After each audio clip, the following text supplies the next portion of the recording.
ஒரு 5 பேரு ட்ரெக்கிங்காக காட்டுக்குள்ள போறாங்க. அப்படி போயிட்டு இருக்கும்போது, அங்க ஒருத்தன் அவன் மனுஷனா என்னன்னே தெரியல. அப்படிப்பட்ட கொடூரமான ஒருத்தன் இவங்கள அட்டாக் பண்ண ஆரம்பிக்கிறான்.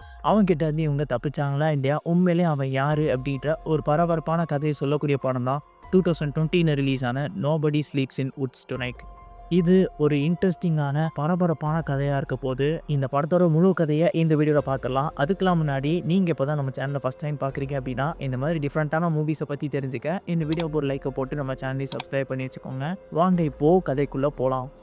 ஸ்டார்ட்டிங்ல ஒரு அடர்ந்த காட்டு பகுதியை காமிக்கிறாங்க. அங்க ஒரு போஸ்ட்மேன் சைக்கிள்ல போஸ்ட் எடுத்துக்கிட்டு போயிட்டு இருக்காரு. அவரும் ஒரு வீட்டுக்கு போயிட்டு, அம்மா உங்களுக்கு போஸ்ட் வந்திருக்கு, கதவு திறங்க அப்படின்ற மாதிரி சொல்றாரு. ஆனா அங்கிருந்து யாருமே திறக்கலங்க. வீட்டு வழியா எட்டி பார்த்தா வீட்டுக்குள்ள 2 பசங்களோட போட்டோ இருக்கு. அண்ட் சாப்பிட்டது வச்சது எல்லாமே அங்கங்க அப்படியே இருக்குதுங்க. இவரும் கூப்பிட்டு பார்க்குறாரு, யாருமே வரல. அப்போதான் உள்ள ஒரு லேடி ஒரு ட்ரெஸ்ஸை துவைச்சிட்டு இருக்காங்க. அந்த ட்ரெஸ்ஸு ஃபுல்லாகவே ரத்த கலவையாக இருக்கு.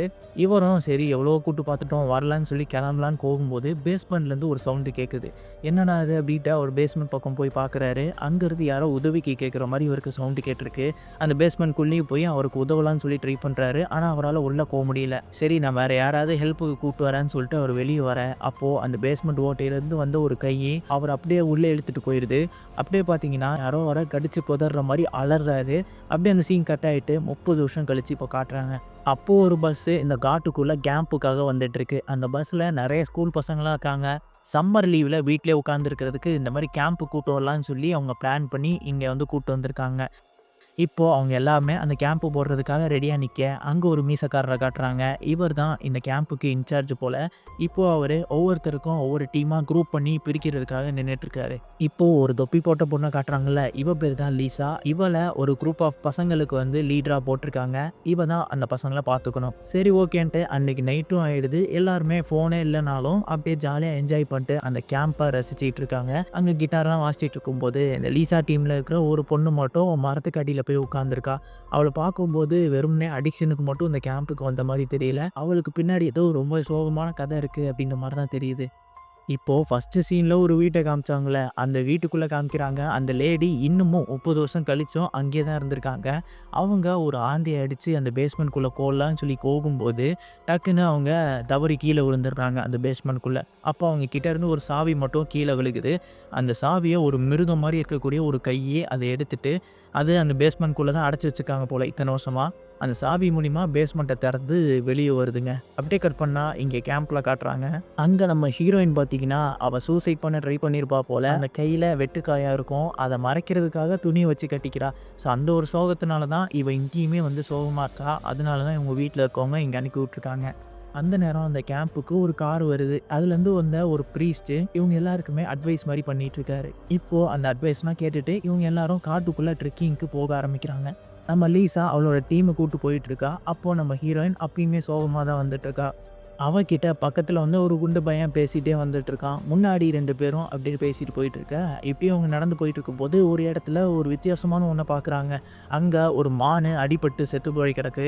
அந்த மானு சாதாரணமா மனுஷங்க வேட்டையாடின மாதிரி இல்லை, ஏதோ ஒரு மிருகம் தான் வேட்டையாடி இருக்கு. அப்போ இங்க ஒரு ஆபத்தான மிருகம் இருக்கு. ஸோ நீங்க என் கூடயே தான் இருக்கணும் பசங்களா அப்படின்ற மாதிரி லீசா சொல்றா. அப்போதான் நம்ம ஹீரோயின் பக்கத்துல ஒரு மரத்துக்கு பின்னாடி இருந்து ஒரு வித்தியாசமான கை தெரியறத பார்க்குறா. ஆனாலுமே அவங்க கிட்ட அதை சொல்லவே இல்லை. இப்போ அப்படியே அவங்க பயணத்தை ஆரம்பிக்கிறாங்க. நைட்டும் ஆக போகுது. அந்த இடத்துலயே டென்ட் கேம்ப் எல்லாம் போட்டு இவங்க அன்னைக்கு நைட்டு தங்கி உட்காந்து பேசிட்டு இருக்காங்க. அப்போ நம்ம லீசா ஒவ்வொருத்தர்கிட்டயும், "நீங்க இங்க அடிக்ஷனை தவிர்க்கிறதுக்காக தான் வந்திருக்கீங்க. ஆனா உங்க அப்பா, அம்மா உங்கள என்ன சொல்லி இங்க அனுப்பி விட்டாங்க?" அப்படின்ற மாரி கேட்டுட்டு இருக்காங்க. அதுக்கு அங்க கண்ணாடி போட்ட பையனும், "நான் ரொம்பவே கேம் விளையாடிட்டு இருந்தேன். அந்த கேம்ல டோர்னமெண்ட்ல ஜெயிக்க போற நிலைமையில எங்க அப்பா, அம்மா என்ன அடிக்ட் ஆயிட்டேன்னு சொல்லி இங்க அனுப்பி விட்டாங்க." அப்படின்ற மாரி சொல்றான். அப்போ பக்கத்துல இருக்கிறவன், அவனுக்கு சொல்ல விருப்பம் இல்ல போல. "சரி நீ சொல்ல தேவையில்ல. உனக்கு தோணுச்சுன்னா மட்டும் சொல்லுங்க." அப்படின்ற மாரி லீசா சொல்லிட்டு இருக்கா. அப்போ அங்க இருக்கிற இடத்துல ஏதோ ஒரு மிருகம் கிராஸ் ஆகி போறத லீசா பார்த்துடுறா. அது என்னன்னு சொல்லி செக் பண்ணி பார்க்குறா. அங்க இருக்கிறது ஒரு சாதாரண நரி. சரி ஓகேன்ட்டு இவளும் உள்ள வந்துடுறான். அன்னைக்கு நைட்டு எல்லாருமே அவங்கவுங்க டென்ட்டுக்குள்ள போய் தங்கிடுறாங்க. அப்போ அவங்க கேம்ப்ல இருந்த ஒரு மொட்டை பையன் மட்டும் வெளியே வரான். அவனுக்கு என்னாச்சுன்னு தெரியல. பக்கத்துல இருக்கிற ஒரு லேக் பக்கத்துல போறான். அங்க போயிட்டு அவன் கிட்ட இருக்கிற சிகரெட் எடுத்து ஸ்மோக் பண்ண ஆரம்பிச்சிடுறான். அப்போ அவனுக்கு பின்னாடி அவங்க கூட வந்த ஒரு பொண்ணும் வரா. அவளும் இவனும் லவ் பண்றாங்க போல. 2 பேரும் அப்படியே பேசிட்டு இப்போ அந்த பொண்ணும் அங்கேருந்து கிளம்பிடுறா. இவன் என்ன சொல்றான், "நான் இங்கேயே தூங்கிக்கிறேன்" அப்படின்னு மாதிரி சொல்லிட்டு அவளை மட்டும் அனுப்பி விட்டுறான். இவனும் இங்கே படுத்து தூங்கிட்டு இருக்க. அப்போ அவன் சட்டையிலேருந்து ஃபோன் எடுக்கிறான் பாருங்க. ஒரு ஸ்பேர் ஃபோனையும் கொண்டு வந்துருக்கான் போல, யாருக்கும் தெரியாம. அத எடுத்து பார்த்துட்டு இருக்கும்போது, அவன் பின்னாடி ஏதோ ஒரு உருவம் வந்துட்டுருக்கு. அப்படியே என்னதான்னு சொல்லி தலைய திருப்பி பார்த்தா, மேல ஒரு குண்டு உருவம் மாரி ஒண்ணு இருக்கு. அது அவன அப்படியே கத்த விடாம கழுத்த புடிச்சு நெரிச்சு ஒரு ஸ்லீப்பிங் பேக்குள்ள போட்டுருது. இவன் கத்திக்கிட்டே இருக்கான்னு சொல்லி மரத்துல ஒரே ஒரு போடு தான் அவனோட கதை முடிஞ்சுச்சு. அவன அப்படியே தூக்கிட்டு போகுது. இந்த நேரம் நம்ம ஹீரோயின் படுத்துட்டு இருக்கால, அவளுக்கு ஒரு கனவு. அவங்க ஃபேமிலி கார்ல போயிட்டு இருக்கத யோசிச்சு பார்க்குறா. அதுல பார்த்தீங்கன்னா, அவங்க அம்மா, அவங்க அப்பா கிட்ட செல்ஃபி எடுக்கிறதுக்காக போஸ் குடுக்க சொல்றாங்க. இவரும் அத போஸ் குடுத்துட்டு இருக்கும்போது, அப்போ அவர் கவனம் வந்து சிதறினதுனால முன்னாடி வந்த ஒரு வண்டிய பார்க்காம இவர் போயிட்டுருக்காரு. அப்போ அந்த கார திருப்பிட்டு இன்னொரு பக்கமா போக, அப்படியே அந்த சீன் கட் ஆகுது. இப்போ காலையில கேம்ப்ல காட்டுறாங்க. அங்க நம்ம மொட்டை பையன காணோம். ஸோ யாரா பார்த்தீங்களா? அப்படின்ற மாரி லீசா கேட்குறா. அங்க இருக்கிற யாருக்குமே ஒண்ணுமே தெரியல. அப்போ போய் அந்த லேக் பக்கத்துல பார்க்கும்போது, நம்ம ஹீரோயின் கண்ணுக்கு அந்த மரத்துல ரத்தம் இருக்கிறது தெரிஞ்சிருது. அத போயிட்டு எல்லாரையுமே கூப்பிட்டு சொல்றா, "இங்க ரத்தம் இருக்கு பாருங்க" அப்படின்ற மாரி. அப்போ அத பார்த்த லீசா, "இது ரத்தம்லாம் ஒண்ணும் இருக்காது. இந்த மரத்துல இருந்து வடிஞ்ச ஒரு சாறா தான் இருக்கும். நீங்க எதுவும் அப்படிலாம் நெனச்சுக்காதீங்க. எல்லாம் ஆளுக்கு ஒரு திசையா போய் தேடலாம்" அப்படின்ற மாரி சொல்றா. அப்போ அந்த கண்ணாடி போட்ட பையன், "நம்ம தனித்தனியாலாம் போ வேணாம். சேர்ந்தே இருக்கலாம். நான் நெறைய ஹாலிவுட் படங்கள்லாம் பார்த்துருக்கேன். யாராவது இப்படி தனித்தனியா போனாங்க அப்படின்னா, அவங்க உயிரோடயே வரமாட்டாங்க. நான் நெறைய பார்த்துருக்கேன்" அப்படின்ற மாரி சொல்றான். அத கேட்டுட்டு லீசா, "அப்படிலாம் ஒண்ணும் நடக்காது. இங்க கேம்ப்ல அங்க ஒரு சுருட்ட முடிக்காரன் இருப்பான். அவனும் அந்த பொண்ணு இருக்கால, அதாவது மொட்டை பையன லவ் பண்ண பொண்ணு. அவங்க 2 பேருமே நீங்க இங்கேயே இருங்க. நாங்க 3 பேரும் போய் தேடிட்டு வரோம்ன்னு" சொல்லிட்டு, இவங்க 3 பேர் மட்டும் அப்படியே காட்டுக்குள்ள தேட போறாங்க. போயிட்டுருக்கும்போது அந்த வீட்டுக்கு தான் போறாங்க. நேரா நம்ம முன்னாடி பார்த்தோம்ல, அதே வீடு தான். அந்த வீட்ல உடல் உறுப்புகள்லாம் தொங்க விட்டுருக்காங்க. அதெல்லாம் இவனுங்க கவனிக்காம வீட்டு கதவு திறந்து உள்ள போயிட்டுருக்கானுங்க. அங்க இருக்கிற அந்த பேஸ்மெண்ட்டையும் பார்த்துட்டு, அந்த பேஸ்மெண்ட்டோட கதவு திறந்துட்டு இவனுங்க உள்ள போறாங்க. உள்ள பார்த்தா அந்த மொட்டை பையன் செத்து போய் அங்க பாடியா கிடக்கான். அங்க ரத்த வாடமும் அதிகமா அடிக்குது. இவனுங்களுக்கு பயமாயிடுது. ஐய்யய்யோ! யார்ரா இப்படி பண்ணான்னு சொல்லி. அப்போதான் அந்த அரக்கன் மாரி ஒருத்தன் அந்த வீட்ட திறந்துட்டு உள்ள வரான். இந்த சத்தம் கேட்டோனே இங்க இருக்கக்கூடாது. நம்ம பேஸ்மெண்ட்ட திறந்து வெளிய போயிடலான்னு சொல்லி லீசா சொல்றா. அப்போ அந்த குண்டு பையன் மேல போக, அவன் அங்க பார்த்துட்டு இங்க நம்ம மேல போனோம்னா கண்டிப்பா மாட்டிப்போம். பேஸ்மெண்ட்குள்ளேயே இருக்கலாம் அப்படின்ற மாரி சொல்றான். சரி ஓகேன்ட்டு இவங்களும் பேஸ்மெண்ட் கதவ மூடிட்டு உள்ள இருக்காங்க. ஆனா அங்க ரத்த வாட வேற அடிக்குதுல. இவங்களால இருக்கவே முடியல. கொமட்டிட்டு வந்துட்டு இருக்கு. அப்போ அந்த அரக்கன் வந்து என்ன பண்றான், அந்த பேஸ்மெண்ட் கதவ திறந்து உள்ள வர பார்க்குறான். உள்ள வரும்போது அவன் கால் எல்லாமே கொப்பளம் கொப்பளமா பெருசா இருக்கு. இத பார்த்து அரண்டு போன இவனுங்க, இங்கேருந்து எப்படியாவது தப்பிக்கணும்டான்னு சொல்லி வழி தேடுறானுங்க. அப்போ வெளிய போறதுக்கான ஒரு கதவு மாரி ஒண்ணு இருக்கு. அந்த கதவ திறந்து போயிடலான்னு சொல்லி பார்க்குறாங்க. அந்த கதவு தான் நம்ம ஃபர்ஸ்ட்டு சீன்ல ஒரு போஸ்ட்மேன் வந்திருப்பார்ல, அதே கதவு தான் அது. அதையும் திறந்துட்டு நம்ம லீசா, நம்ம ஹீரோயினையும் அந்த குண்டு பையனையும் வெளிய அனுப்பிடுறா. இப்போ இவ வெளிய வரலான்னு பார்க்கும்போது, அந்த மொட்டை பையனோட ஃபோன் இருக்கு. அத பார்த்துடுறா அவ. சரி இந்த ஃபோன எடுத்தா ஹெல்ப்புக்கு யாரையாவது கூப்பிடலாம்ல. ஸோ அதனால ஒரு கட்டைய எடுத்துட்டு அவன அடிச்சு போட்டு இந்த ஃபோன எடுத்துட்டு போயிடலான்னு சொல்லி பார்க்குறா. ஆனா அவன் பார்க்குறதுக்கு பெரிய அரக்கன் மாரி இருக்கான். இவங்க மேல வந்து இவங்க 2 பேருமே, "என்னடா நம்ம லீடர் இன்னும் வரவே இல்ல" அப்படின்ற மாரி பார்த்துட்டு இருக்க. அப்போ அவளோட தலை மட்டும் துண்டா வெளிய விழும் பாருங்க. இத பார்த்துட்டு அலறி அடிச்சுட்டு 2 பேரும் ஓட ஆரம்பிக்கிறாங்க. இதே நேரம் அந்த கேம்ப்ல தனியா விட்டு போனாங்கல்ல 2 பேரு. அவங்க 2 பேரும் அங்க பேசிட்டு உட்கார்ந்துட்டு இருக்கானுங்க. அந்த பையன் எனக்கு இந்த மாரி பசங்கள பிடிக்கும் அப்படின்ற மாரி பேசிட்டு இருக்கான். அப்போ அந்த பொண்ணோட வாயில ஒரு கத்தி வந்து இறங்குது. அது யார்றா பண்ணான்னு பின்னாடி பார்த்தா அந்த அரக்கன் அங்க வந்து அந்த பொண்ண கொன்னு இருக்கான். இத பார்த்துட்டு இவனும் அலறி அடிச்சுட்டு ஓடிட்டு இருக்கான். இப்போ இங்க நம்ம ஹீரோயினும் அந்த குண்டு பையனும் ஓடி வந்துட்டு இருந்தாங்கல்ல, அவங்க ஒரு கேபின் இருக்கிறத பார்க்குறாங்க. அந்த கேபின்குள்ள போனா அங்க ஒரு வயசான நபர் தான் இருக்காரு. அவர்கிட்ட போயிட்டு நடந்தது எல்லாமே சொல்லி, "ஒரு அரக்கன் இருக்கான். அவன் கிட்டேருந்து எங்கள காப்பாத்துங்க. வெளிய எப்படியா கூட்டு போயிருங்க" அப்படிங்கிற மாரி சொல்றாங்க. அதுக்கு அவனும், "நீங்க பொறுமையா இருங்க. எனக்கு வெளிய கான்டாக்ட் பண்றதுக்கு எந்த ஒரு பொருளுமே என்கிட்ட இல்ல. நீங்க இப்போதைக்கு ஃப்ரீயா இருங்க. நான் உங்களுக்கு காஃபி போட்டு கொண்டு வரேன்" அப்படின்ற மாரி சொல்றாரு. இதே நேரம் அந்த சுருட்டு முடிக்காரன் ஓடி போயிட்டு இருந்தான்ல, அவனும் ஒரு சர்ச்ச பார்த்துடுறான். இந்த சர்ச்சு யாரோடதுன்னு பார்த்தீங்கன்னா, இதுக்கு முன்னாடி ஒரு ப்ரீஸ்ட் வந்திருப்பார்ல, அவரு அங்க தான் இருக்காரு. அதுக்குள்ள போயிட்டு அந்த ப்ரீஸ்ட் கிட்டயும் உதவி கேட்குறான். இந்த மாரி அரக்கன் இருக்கான், அவன் கிட்டேருந்து காப்பாத்துங்க அப்படின்ற மாரி சொல்லும்போது, அங்க இருக்கிற லேண்ட்லைன எடுத்து பார்க்குறான். அது ஒர்க் ஆகலப்பா, இங்கேருந்து நம்ம எந்த கான்டாக்டும் பண்ண முடியாது அப்படின்ற மாரி சொல்லிட்டு இருக்கும்போது, அந்த லேண்ட்லைன் ஒர்க் ஆகுறத இவன் கவனிச்சிடுறான். "என்ன சொல்றீங்க? லேண்ட்லைன் ஒர்க் ஆகுதே" அப்படின்ற மாரி சொல்லும்போது தான், அப்போ ஏதோ ஒரு பொருள எடுத்து அவனோட தலையிலேயே அடிச்சு போட்டு அவன கட்டி போட்டு வச்சிடுறான் இந்த ப்ரீஸ்ட்டு. ஏன்னா, இந்த ப்ரீஸ்ட்டுக்கு ஆல்ரெடி தெரிஞ்சு போச்சு. இதுக்கு முன்னாடியும் நீ இங்க வந்திருக்கல, நீ மத்த பசங்கள கடவுளுக்கு எதிரா மாத்தி விடுற. நீ ஒரு கேன்னு எனக்கு தெரியும். ஸோ, நீ இப்படியே பண்ணிட்டு இருந்தனா, உனக்கு பெரிய தண்டனையா குடுக்க வேண்டியது இருக்கும் அப்படிங்கிற மாரி பேசிட்டு இருக்காரு. அப்போ வெளிய வந்த அவரு, அந்த பெரிய அரக்கன் இருக்கான்ல, அவனும் இங்க வந்திருக்கான். அவன் இவர புடிச்சு கண்ணு, மூலியெல்லாம் அப்படியே பிதுக்கி எடுத்துடுறான். எடுத்துட்டு பக்கத்துல அந்த மரத்தெல்லாம் அரைக்கக்கூடிய ஒரு மிஷின் இருக்கும்ல, அந்த மிஷின்ல போட்டு அவர அரைச்சுக்கிட்டு இருக்கான். இந்த நேரம் உள்ள கட்டி போட்டு நிலையில உட்காந்துருந்தான்ல அந்த சுட்டு முடிக்காரன், அவன் அந்த கட்டெல்லாம் அவுத்துட்டு ஓடுறான். இப்போ அந்த ப்ரீஸ்ட் கத்துற சத்தத்த கேட்டு இவனும், அது இவங்க வந்துருச்சு போல அப்படின்ற மாரி சொல்ட்டு, அவனோட கட்டெல்லாம் அவுத்துட்டு அங்க ஒரு குளோசெட் இருக்கு. அதுக்குள்ள போய் ஒளிஞ்சுக்கிறான். அந்த அரக்கனும் உள்ள வந்துட்டு, "நீ இங்க தான் இருக்கியா?" அப்படின்னு சொல்லி இவன அப்படியே தெறந்து உள்ள இருந்து அப்படியே பார்க்குறான். அதோட அப்படியே அந்த சீன் கட் ஆவுது. இப்போ அந்த குண்டு பையனும், ஹீரோயினும் ஒரு வயசான நபரோட வீட்டுக்கு போனாங்கல்ல, அங்க பேசிக்கிட்டு இருக்காங்க. அந்த வயசான நபர் என்ன சொல்றாரு, "நானும் இந்த மாரி ஆல்ரெடி மாட்டியிருக்கேன்" அப்படிங்கிற மாரி சொல்றாரு. இவர் யாருன்னு பார்த்தீங்கன்னா, ஃபர்ஸ்ட் சீன்ல ஒரு போஸ்ட்மேன் காட்டுனாங்கல்ல, அந்த போஸ்ட்மேன் தான் இவரு. நானும் அந்த அரக்கன்கிட்ட மாட்டியிருக்கேன். மாட்டுன பிறகு அவன்கிட்ட இருந்து தப்பிச்சு வர்றதுக்காக என் 2 கால்களையும் விலையா குடுத்துருக்கேன் அப்படின்னு மாரி சொல்றாரு. அப்பதான் ஒரு ஃப்ளாஷ்பேக்க சொல்ல ஆரம்பிக்கிறாரு. அந்த வீட்ல 2 பசங்களோட ஃபோட்டோ இருக்கும்ல. அவங்க 2 பேருமே ட்வின்ஸ். அதாவது இந்த வீட்ல ஒரு அம்மாவும் 2 பசங்களும் நிம்மதியா தான் வாழ்ந்துட்டு வந்திருக்காங்க. காட்டுல தனியா தான் வாழ்ந்திருக்காங்க. ஊர்ல போய் வாழ்ற அளவுக்கு அவங்களுக்கு வசதி கிடையாது போல. அப்படி அவங்க 2 பேருமே அந்த 2 சின்ன பசங்களும் விளையாண்டுட்டு இருக்கும்போது, ஒரு நாள் வந்து ஒரு எரிக்கல் அந்த காட்டுப்பகுதியில வந்து விழுகுது. அத பார்த்து இந்த 2 பசங்களுமே அந்த எரிக்கல் கிட்ட போயிட்டு அது என்னன்னு சொல்லி பார்க்குறானுங்க. அங்க இருக்கிற கல்ல அவங்க வீட்டுக்கும் கொண்டு வந்துட்டு, அன்னைக்கு நைட்டு இவங்க படுக்கும்போது பெட்டுக்கு அடியில அந்த கல்லையும் வச்சுட்டு தூங்குறானுங்க. அப்போதான் ராத்திரி அப்போ என்ன நடக்குது, அந்த கல்லுல இருந்து வந்த ஒரு பிளாக் கலர்ல ஒரு கிரியேச்சர் மாதிரியான ஒண்ணு, அவங்களோட உடம்புல போய் கலந்துக்குது. இதுக்கப்புறம் அவங்களுக்கு வினோதமா ஆகுது. அப்போ அன்னைக்கு அடுத்த நாள் காலையில அந்த அம்மா எந்திரிச்சு வந்து பார்க்குறாங்க. பெட்ல அவங்க 2 பசங்களையுமே காணோம். ஆனா ரத்த கறையா இருக்கு. என்னன்னு சொல்லி பார்க்கும்போது பேஸ்மெண்ட்லேருந்து ஒரு சவுண்ட் வருது. இவங்களும் அந்த பேஸ்மெண்ட்ட திறந்தது பார்த்தா, அந்த 2 பசங்களும் இவங்க வளர்த்துட்டு இருக்க ஒரு நாய கொன்னு சாப்பிட்டுட்டு இருக்கானுங்க.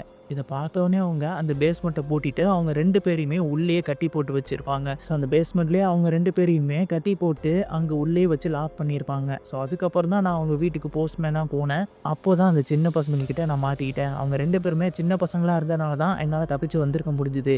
இப்போ 30 வருஷமா அவங்க பேஸ்மெண்ட்குள்ளேயே தான் இருந்திருக்காங்க. ஒரு கட்டத்துக்கு மேல தான் ரிலீஸ் ஆகி இப்போ வர ஆரம்பிச்சிருக்காங்க.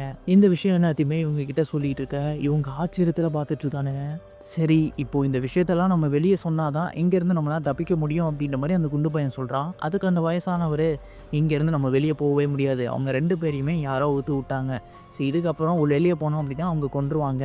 என்கிட்ட இங்க கன் இருக்கு. இங்க வந்தா கூட அவங்கள நம்ம சுட்டு கொன்னுறலாம்" அப்படின்ற மாரி சொல்றாரு. "நீங்க இங்க இருக்கிறது தான் சேஃபு" அப்படின்ற மாரி சொல்ல, அதுக்கு அவனுங்க, "எங்களுக்கு இது சரியா படல. நாங்க வெளிய போறோம்னு" சொல்லிட்டு 2 பேருமே வெளிய கிளம்பி வரானுங்க. இவனுங்க என்ன நெனப்புல இருக்கானுங்கன்னா, அந்த லீடர் பொண்ணு வந்து ஃபோன் எடுக்கிறதுக்காக தானே போயிருப்பா பேஸ்மெண்ட்குள்ள. ஸோ அங்க போய் அந்த ஃபோன எடுத்தோம் அப்படின்னா, நமக்கு ஏதாவது உதவி கிடைக்கும் அப்படின்னு நெனச்சு, இவங்க மறுபடியும் அதே வீட்டுக்குள்ள போறாங்க. அந்த பேஸ்மெண்ட்குள்ளேயும் இறங்கி போக, அந்த லீடர் பொண்ணோட தலை அப்படியே தனியா வந்து கிடக்கும்ல, அத பார்த்து நம்ம ஹீரோயின் ஃபீல் பண்றா. அந்த பேஸ்மெண்ட்டுக்குள்ள இன்னும் அந்த அரக்கன் அந்த மொட்டை பையன அறுத்துக்கிட்டு இருக்க சத்தம் இவங்களுக்கு கேட்குது.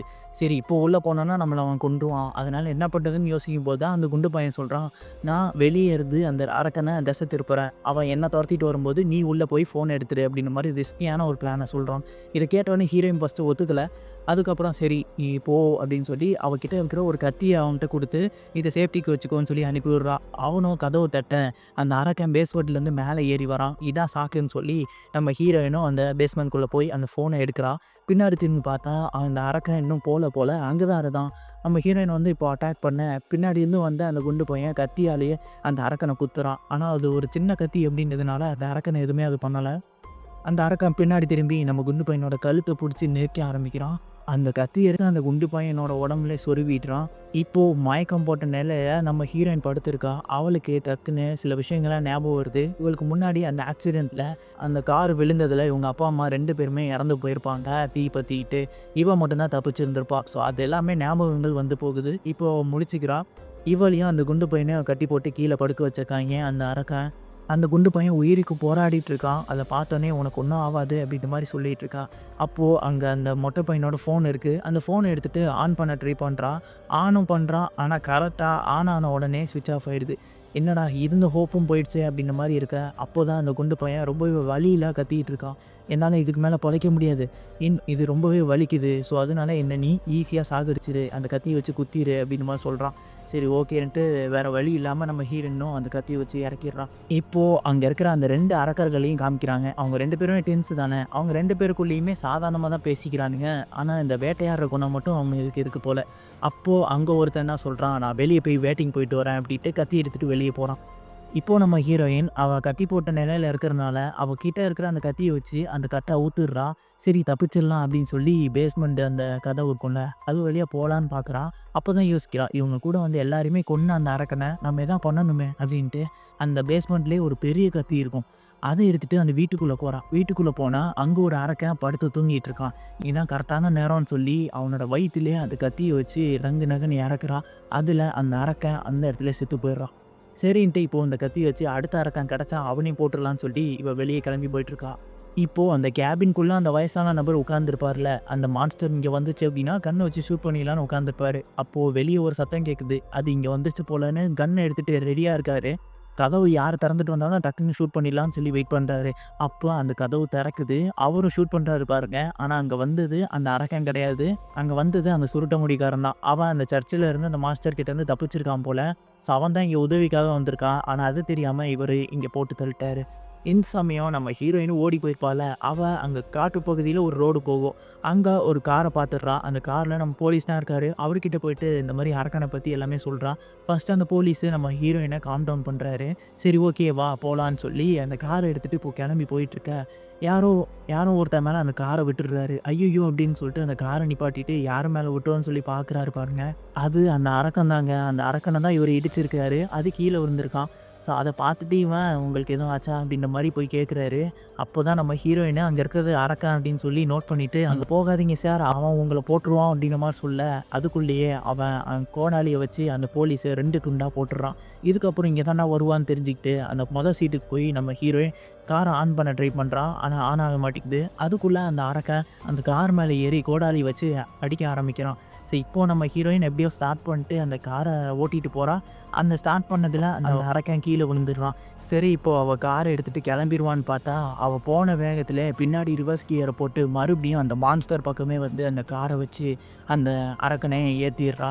2-3 வாட்டி காரை வச்சு அந்த அரக்கனை ஏற்றின பிறகு தான் அவன் அங்கே செத்துட்டான்னு நினச்சிட்டு அந்த ஒரு சந்தோஷத்தில் அந்த காரை எடுத்துகிட்டு அங்கேருந்து கிளம்பிடுறான். அப்படியே அந்த சீன்லாம் கட் ஆகிட்டு அன்றைக்கி நைட்டு காமிக்கிறாங்க. 2 குடிகாரங்க அந்த காட்டுக்குள்ளே போகிறாங்க. அவங்க ஜாலியாக பேசிட்டு போயிட்டு இருக்கும்போது அங்கே அந்த காட்டு பகுதிக்குள்ளே அந்த அரக்கனை இவ காரை வச்சு ஏற்றிட்டு போயிருப்பாள்.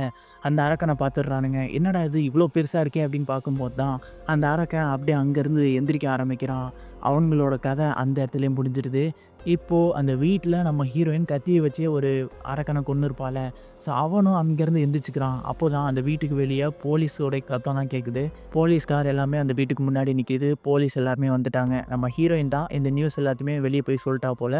ஸோ அங்கே எல்லா போலீஸுமே வந்துருச்சு. ஸோ இந்த இடத்துல இந்த படத்தை முடிக்கிறாங்க. இந்த படம் உண்மையிலே ஒரு வித்தியாசமான கதையாக இருந்திருக்கும்னு நான் நினைக்கிறேன். ஸோ இது எப்படி இருந்துச்சு அப்படின்ற உங்களோட கருத்துக்களை கமெண்ட்டில் சொல்லுங்கள். அண்ட் இந்த வீடியோ பிடிச்சிருந்தது அப்படின்னா லைக்கை போட்டு இதே மாதிரி நிறைய படங்களை பார்க்க நம்ம சேனலுக்கு சப்ஸ்கிரைப் பண்ணி வச்சுக்கோங்க. நான் உங்களை அடுத்து ஒரு சூப்பரான மூவியில் சந்திக்கிறேன். Until then signing off.